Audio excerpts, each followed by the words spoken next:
Hi everyone, this is Rachel and I'm here for International Scrapbook Day, celebrating alongside some other ladies from the Crafty Channel Surf Facebook group. We are doing a YouTube hop, and in the description box below you will find links to all of the other lovely ladies' channels with all of the other process videos they have got going for you today. Now, I am working with an older Studio Calico kit. It is something I bought from a friend who is destashing, and if you can hear purring, I apologize. My cat has decided she needs to sit in my lap while I do this voiceover. So I'm speeding through this right now because I have never touched this kit, so I really wanted to go look through the paper, and of course I was drawn to this multicolor scallop. It's just absolutely beautiful. All of the papers I'm using are from Studio Calico, so I don't bother lifting up the names. This kit is from, if not 2014, earlier than that. I have these 3 photos of 4x6 and then 2 3x4s, although I am going to cut one down, and I'm going to start off by matting my 4x6 photo. At first I think I'm going to start with the yellow stripe and then go to the green, but then I realized it's going to be resting on the green part of that scallop paper, and I was like, that's not going to work out too well, so I'll start with the green and then move into the bolder yellow stripe. And I just wanted to give this photo some emphasis because it is a picture of the 3 of us. My best friend and also my housemate, and then her son, who I refer to as my nephew. And these photos were taken on Easter. We all happened to have new outfits, and we were taking pictures and showing off. So it was just kind of a fun little thing. We don't often all have new clothes for Easter specifically. It just turned out this way. And now I'm thinking, what if I want to put some more scallops up the top? And I think, oh, that would be a cute idea. I'll do the rest of the blue and one of the pink, and that way I can bring on... Sorry about that, folks. Talk about a frog in the throat. My allergies are killing me. Whew. I decided to go for a third mat, and I choose the back side of the scallop paper, and that is that kind of what looks like a fence pattern with stars, so I'm just going to go ahead and do that. And I also added those 2 shipping tags. I'm not a huge shipping tag user, so this was a good idea for me. Now I'm going to add that scallop, but I decide I'm going to fussy cut it out, and I do that off camera just because I need to bring it close to me, and also I'm the world's worst fussy cutter. Oy vey. It is not a pretty look, guys.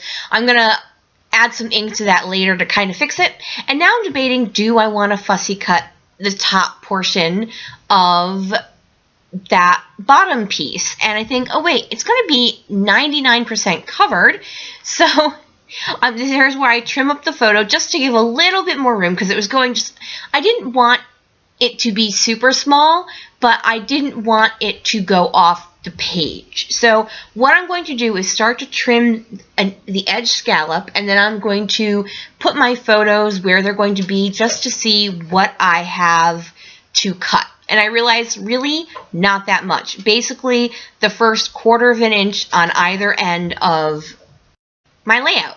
So I've got everything kind of in place where it's supposed to be, and I'm going ahead and trimming off what would be my scallops. And I'm using this laser cut that came with the kit that says spring because it's Easter, so it's spring. And now I've taken some pumice stone distress ink, and I'm just moving that around the paper, and I'm going to go ahead and do it around my base piece as well. And normally if I'm going to ink up the edges, I do it before I glue it all together, but I find with this round one I can fake it a little bit. It's not perfect, and if I were using anything darker than pumice stone, I probably wouldn't have done that. But because it's such a grayish color, you don't really notice it being too stark. Now, I'm thinking this is looking a bit stark just between the white and the color and the white and the color, so I'm going to be using the packaging technique to add just a little bit of mixed media to my layout, but I didn't want to waste a lot of it. I do end up wasting a bit of it, so I'm going to take some Shimmers Vibes in Jenny B Blue and some packaging, and I'm just going to do a little bit of the packaging technique. I just have this little small packaging, and I'm just going to do a little bit right over here, so right above where the smaller photos are, it's really going to be a resting place for my title.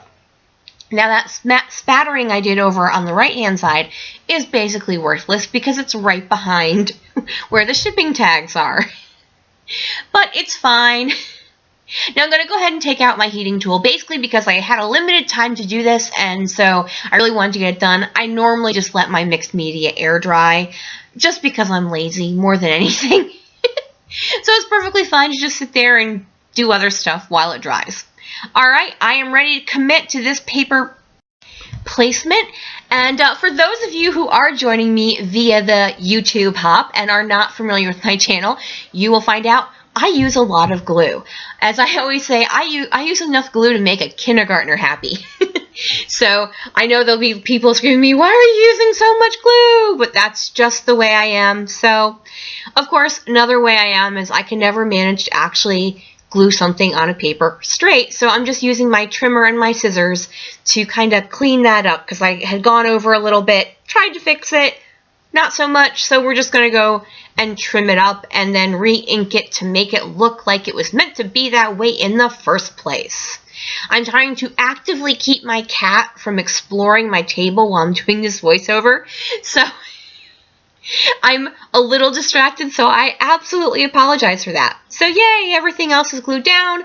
I did manage to cover up most of the spattering, and I'm going to be using these Studio Calico puffy stickers, puffy alphas, for my title. The kit came with one set in a green and one set in a blue, so what I'm going to do is go back and forth, use the green for one word, the blue for the other word, and I'm going to go ahead and pull out my T-square, because while the first part was fine, with the photos being a little bit crooked, I was like, you know what, I'm just going to pull out the T-square just to make sure it is completely straight, and then I'm going to go back to the green for the first word in the title. I'm going to be using the hearts that are part of that as embellishments, and I'm going to go ahead and get this laser cut that came in the kit that says spring glued down. That is the Scotch tacky glue. It used to be the quick dry adhesive, and now it's now they call it tacky glue with a fine line bottle top on top of that. I got that on Amazon. I've had a couple people ask me where I got that. I just got it on Amazon. So I've added those heart thicker stickers, and now I'm thinking about trying to use the rub-ons. I know rub-ons can be iffy, especially older rub-ons, so I was concerned a little bit about using it since these are definitely at least 3 years old, but when I touched my finger to the back of it, it definitely had still some stickiness left to it. And of all the rub-ons, honestly, I've always found that Studio Calico rub-ons stick incredibly well, sometimes to the point where they stick too well. So I'm just trying to... The other thing I was trying to do, sorry, I lost my train of thought. There we go. That's the idiom I'm looking for. I also wanted to make sure that that journaling one at the bottom would still be visible against the blue of the pattern paper. So I'm going to be using this file tab that says good things, because new clothes are always good things, along with the journaling rub-on. Now they go on fairly easily. I do have a little bobble at the end there, but once I start embellishing, I'm going to end up covering that little end up anyways, so I'm perfectly happy with the way it turns out. Now, this bottom one comes out fine, and it doesn't leave a lot of room for journaling, but as I said, it's really new Easter clothes. I'm not writing a book on it, so I go to start my journaling, and I wait, I should check to see if this is going to smudge, and yes it is.